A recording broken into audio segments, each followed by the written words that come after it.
Bismillahirrahmanirrahim. Assalamualaikum warahmatullahi wabarakatuh. Selamat pagi dan salam jumpa dengan saya, Ibu Dewi Ernawati, dalam pelajaran Bahasa Indonesia kelas 7. Bagaimana kabar kalian? Mudah-mudahan pada hari ini semua dalam keadaan sehat walafiat. Meskipun untuk sementara ini kita tidak bisa dapat bertemu secara langsung, akan tetapi hal tersebut tidak menyurutkan semangat kalian untuk belajar dari rumah. Salah satunya belajar bahasa Indonesia. Semoga kita bisa mengikuti pelajaran ini sampai selesai nanti. Baiklah, untuk mengawali kegiatan ini, marilah kita berdoa menurut agama dan kepercayaan kita masing-masing. Berdoa mulai.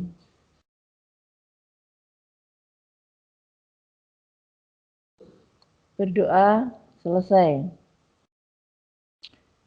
Pada hari ini kita akan mempelajari tentang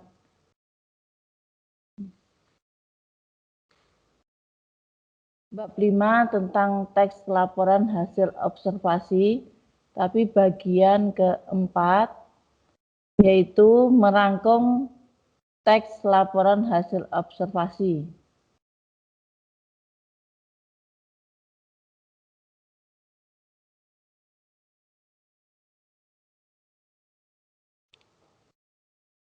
Nah, pada pertemuan sebelumnya kalian sudah mempelajari tentang cara menentukan struktur teks laporan hasil observasi dan menentukan ciri bahasa teks laporan hasil observasi. Nah, untuk mengingatkan kembali, kemarin yang struktur teks laporan hasil observasi itu ada 3, yaitu pernyataan umum, klasifikasi, dan definisi. Yang kedua, deskripsi bagian. Yang ketiga, simpulan atau opsional. Nah, pernyataan umum, klasifikasi, dan definisi itu berisi definisi kelas atau kelompok, keterangan tentang subjek yang dilaporkan. Isi dari deskripsi bagian berisi perincian bagian-bagian hal yang dilaporkan.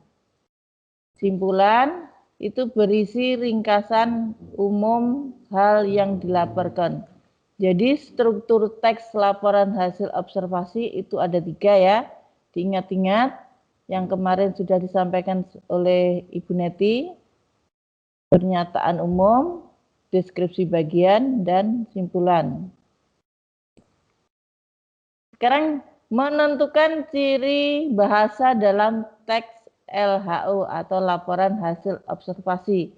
Yang pertama, menggunakan verba atau kata kerja, yaitu kata yang menyatakan suatu tindakan.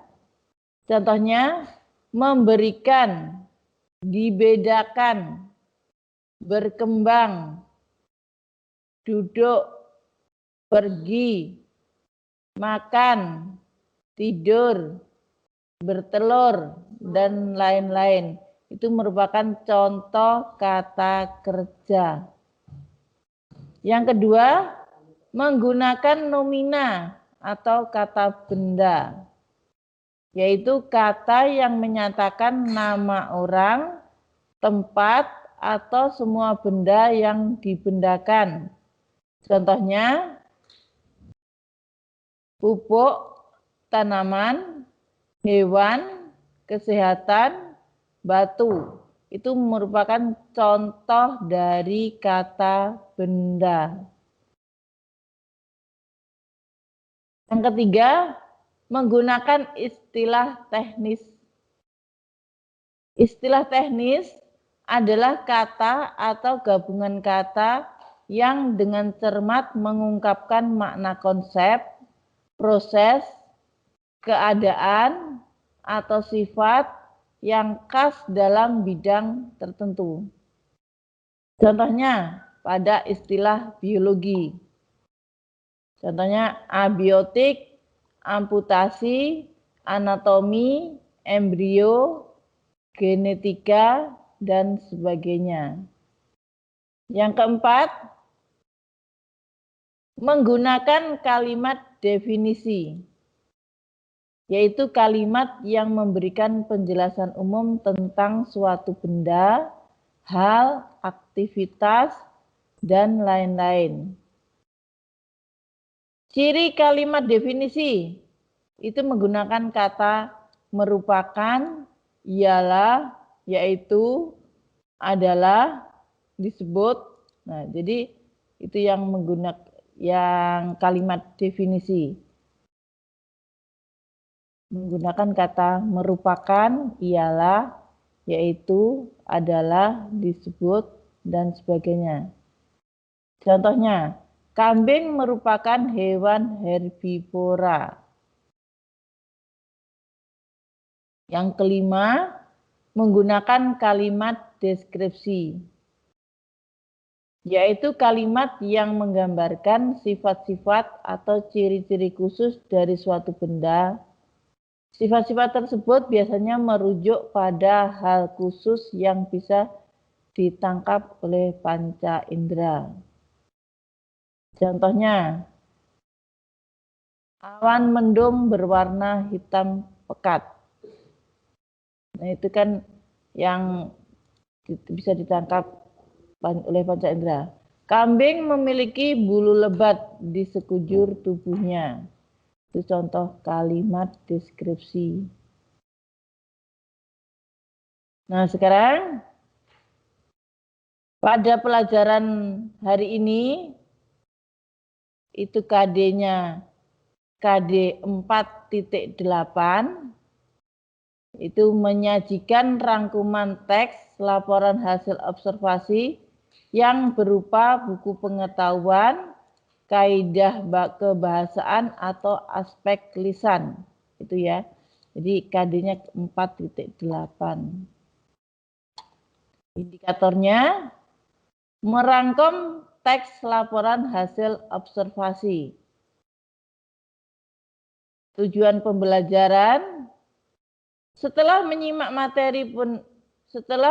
materi, menulis teks laporan hasil observasi, peserta didik diharapkan dapat merangkum teks laporan hasil observasi yang berupa buku pengetahuan secara lisan dan tertulis dengan memperhatikan kaidah kebahasaan atau aspek lisan. Jadi karena ini belajar dari rumah, daring, tidak ada tatap muka, nanti makanya merangkum teks laporan hasil observasi berupa buku pengetahuan secara lisan dan tertulis dengan memperhatikan kaidah.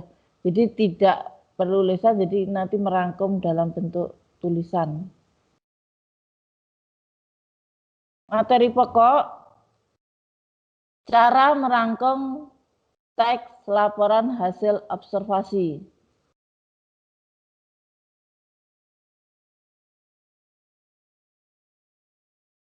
Nah, sekarang, pernahkah kalian membuat rangkuman sebuah buku?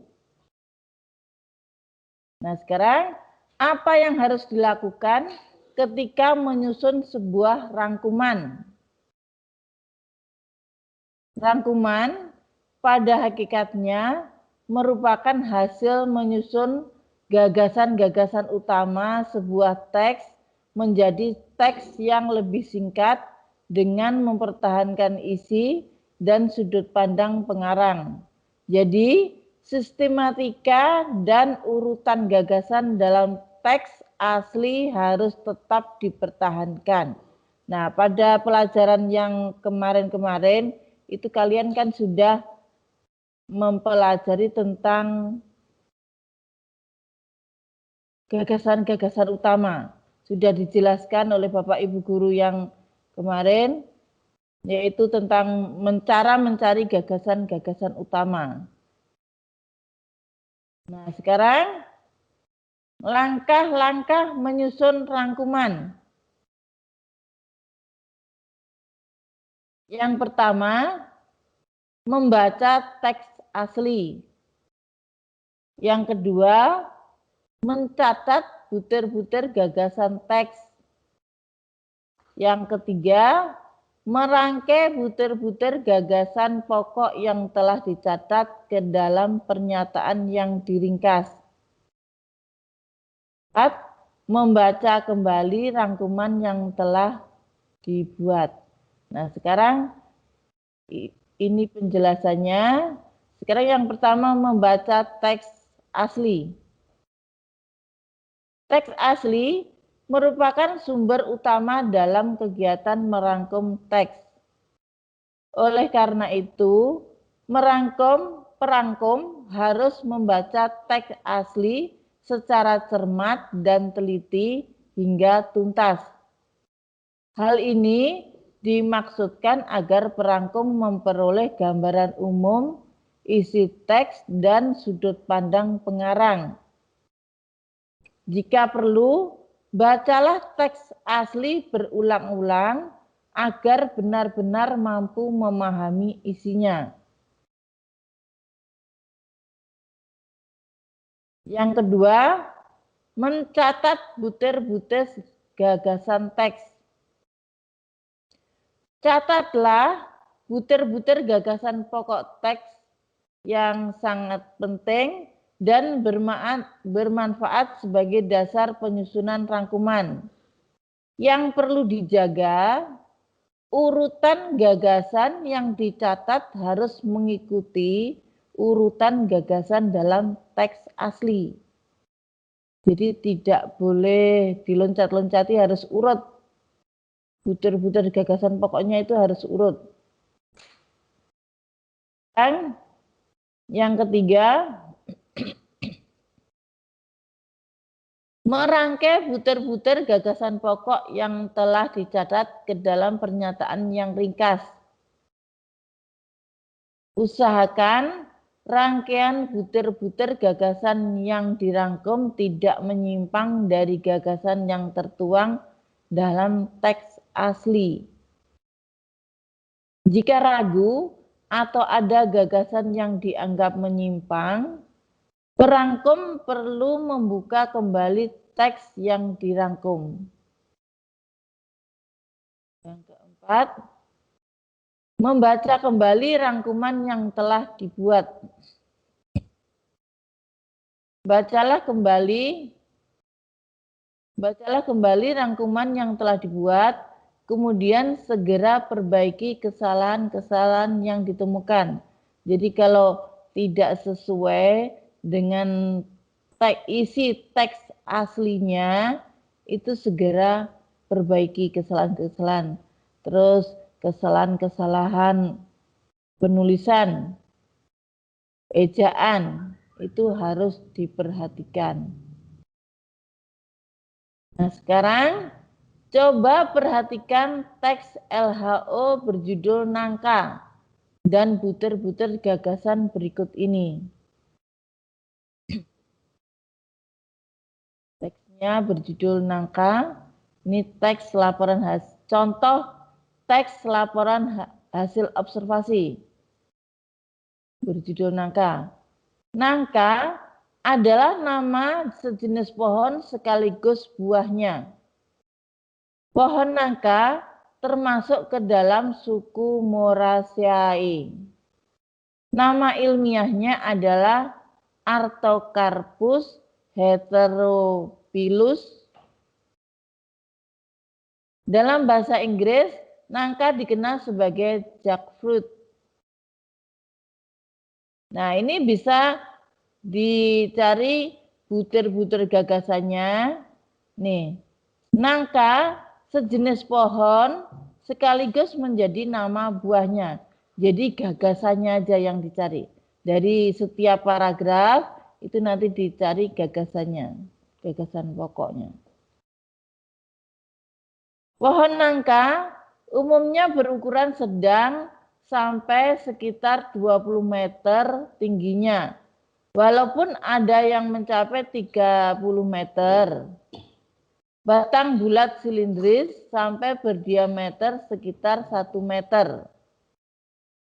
Tajuknya padat dan lebat, melebar dan membulat apabila di tempat terbuka. Seluruh bagian tumbuhan mengeluarkan getah putih pekat apabila dilukai. Nah, butir-butir gagasannya, pohon nangka umumnya berukuran sedang dengan ketinggian sekitar 20 meter.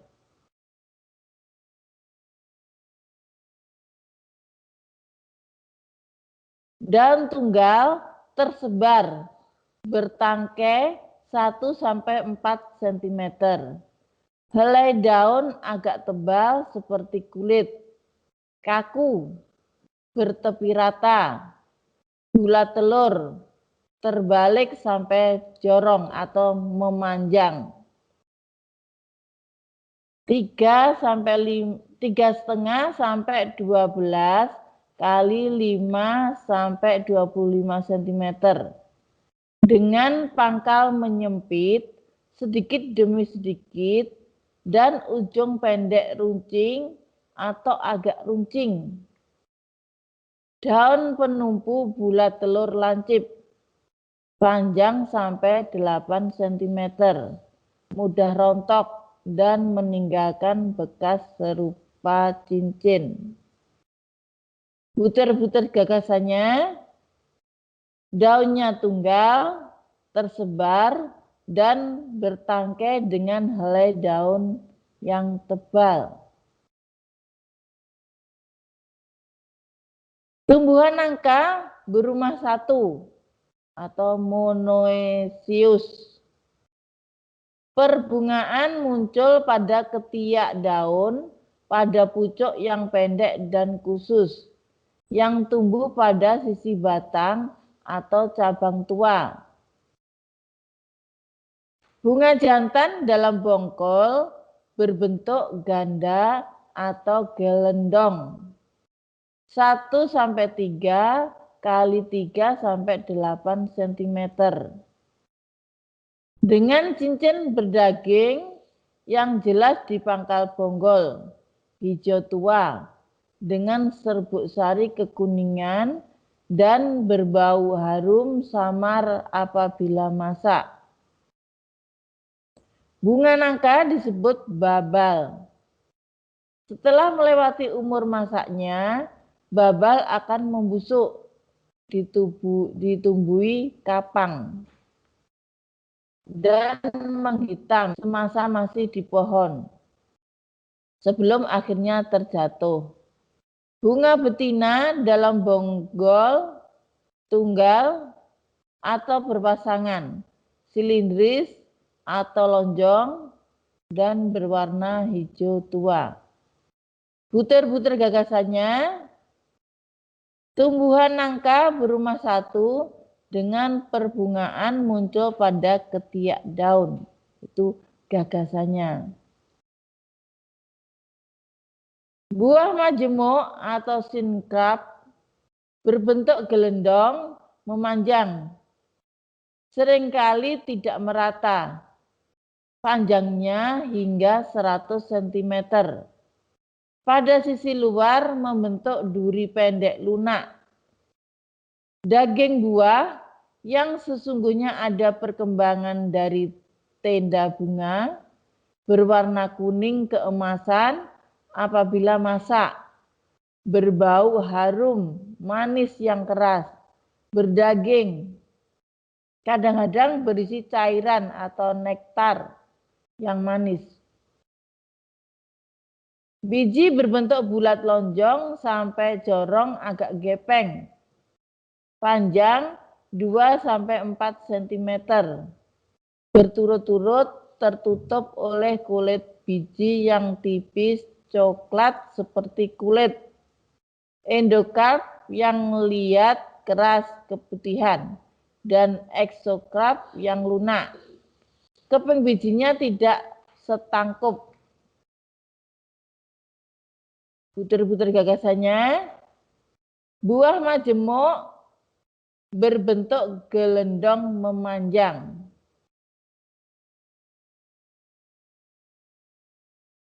Nangka terutama dipanen buahnya.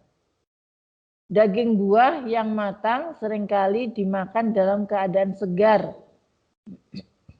dicampur dalam es, dihaluskan menjadi minuman atau jus, atau diolah menjadi aneka jenis makanan daerah, dodol nangka, kolak nangka, selai nangka, nangka goreng tepung, keripik nangka, dan lain-lain. Nangka juga digunakan sebagai pengharum es krim dan minuman. Dijadikan madu nangka, konsentrat atau tepung. Biji nangka dikenal sebagai beton, dapat direbus dan dimakan sebagai sumber karbohidrat tambahan. Nangka, nah ini butir-butirnya, butir gagasannya. Nangka dipanen buahnya untuk berbagai jenis minuman atau makanan.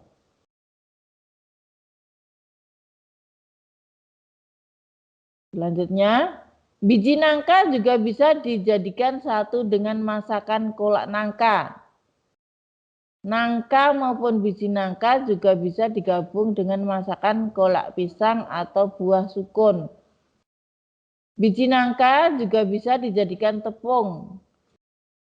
Biji nangka yang direbus secara terpisah atau tidak diikutkan dalam masakan kolak dapat dimakan seperti halnya kita makan singkong. Biji nangka bisa juga dimasak dengan cara digoreng. Butir-butir gagasannya, biji nangka bisa dijadikan satu dengan masakan kolak atau dibuat tepung.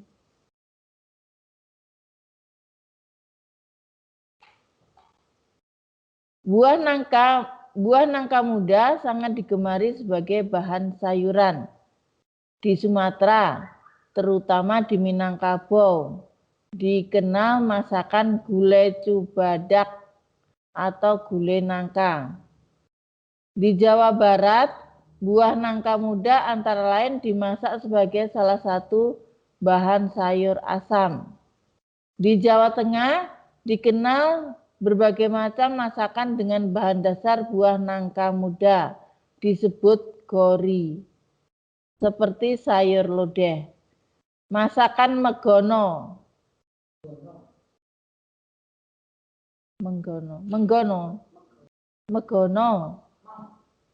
oseng-oseng gori, dan jangan gori atau sayur nangka muda. Di Yogyakarta, nangka muda terutama dimasak sebagai gudeg. Sementara di seputaran Jakarta dan Jawa Barat, bonggol bunga jantan atau disebut dengan babal atau tongtolang kerap dijadikan bahan rujak. Nah, butir-butir gagasannya, buah nangka muda bisa dijadikan sebagai bahan sayuran. Nah, itu kemudian daun-daun nangka merupakan pakan ternak yang disukai kambing, domba maupun sapi. Kulit batangnya yang berserat dapat digunakan sebagai bahan tali dan pada masa lalu juga dijadikan bahan pakaian. Getahnya digunakan dalam campuran untuk merangkap burung, untuk memakal atau menambal perahu, dan lain-lain untuk sebagai lem. Butir-butir gagasannya, daun-daun nangka dapat dijadikan sebagai pakan ternak. Kayunya berwarna kuning di bagian teras. berkualitas baik dan mudah dikerjakan. Kayu ini cukup kuat, awet, dan tahan terhadap serangan rayap atau jamur, serta memiliki pola yang menarik, gampang mengkilap apabila diserut halus dan digosok dengan minyak. Karena itu, kayu nangka kerap dijadikan perkakas rumah tangga, mebel, konstruksi bangunan, konstruksi kapal, sampai ke alat musik. Dari kayunya juga dihasilkan bahan pewarna kuning untuk mewarnai jubah para pendeta Buddha. Butir-butir gagasannya, kayunya yang berwarna kuning memiliki kualitas yang baik.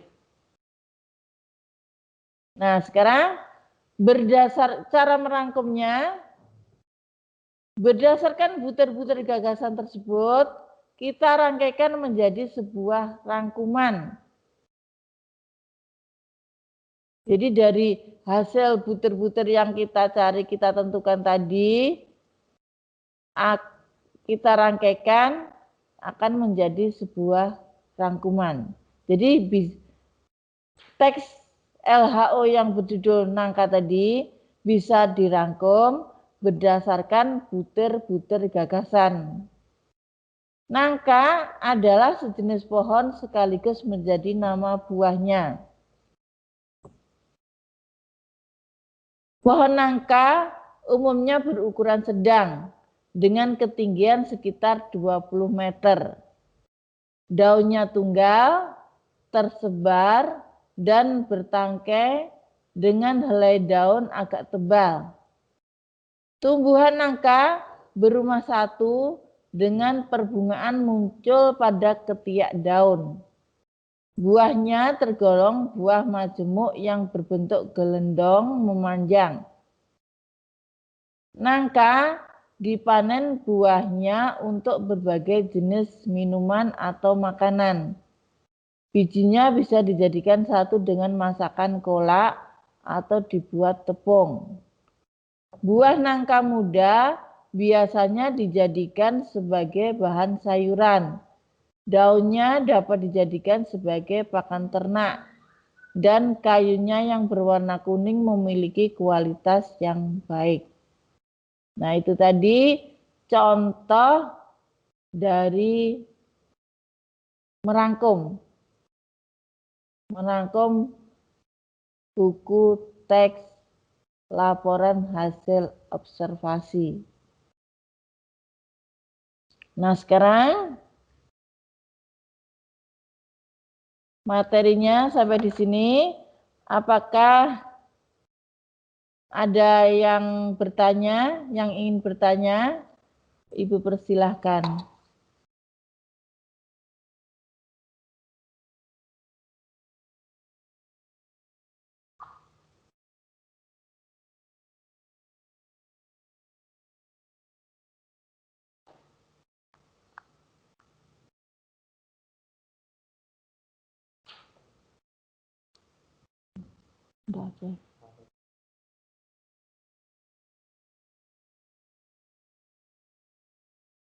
Baiklah, barangkali sudah tidak ada yang bertanya. Sekarang Ibu lanjutkan ke tugasnya. Tugas, bacalah teks laporan hasil observasi berikut ini dengan seksama. Kemudian yang nomor 2, catatlah butir-butir gagasan teks. Kemudian yang ketiga, rangkaikan butir-butir gagasan teks yang telah dicatat menjadi sebuah rangkuman. Yang keempat, baca ulang rangkuman yang telah disusun dan diperbaiki, dan perbaikilah segera apabila masih ada kesalahan-kesalahan yang ditemukan. Nah, jadi untuk merangkum, perhatikan contoh yang Ibu berikan tadi.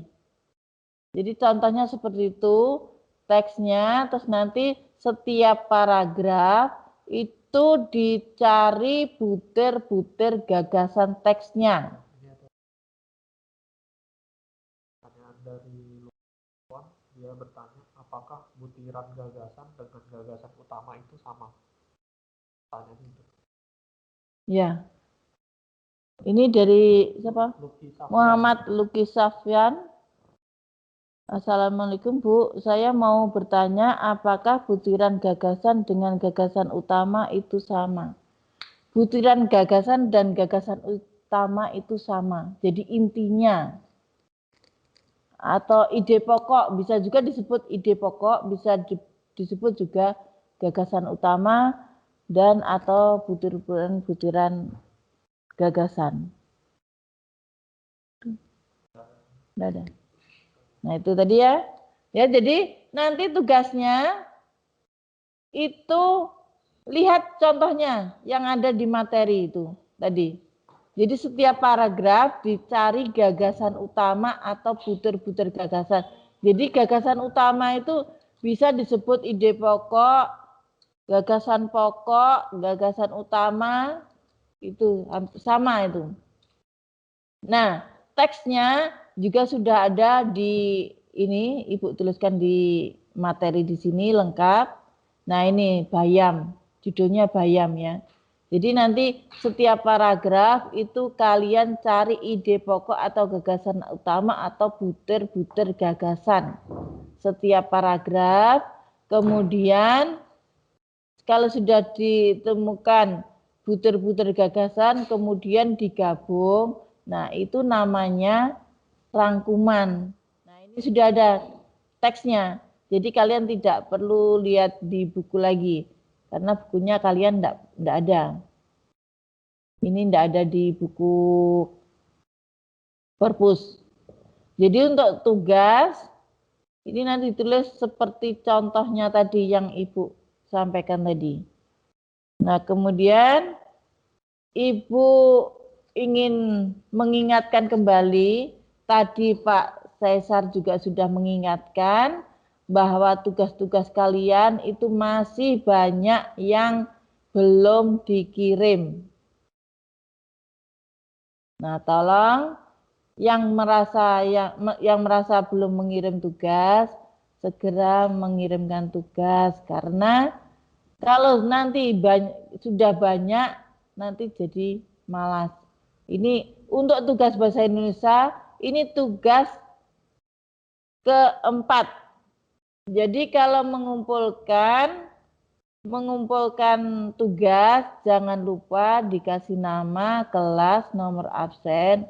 Terus nama tugasnya itu unit 4 KD 4.8, jangan lupa. Jadi nanti tidak bingung. Ya.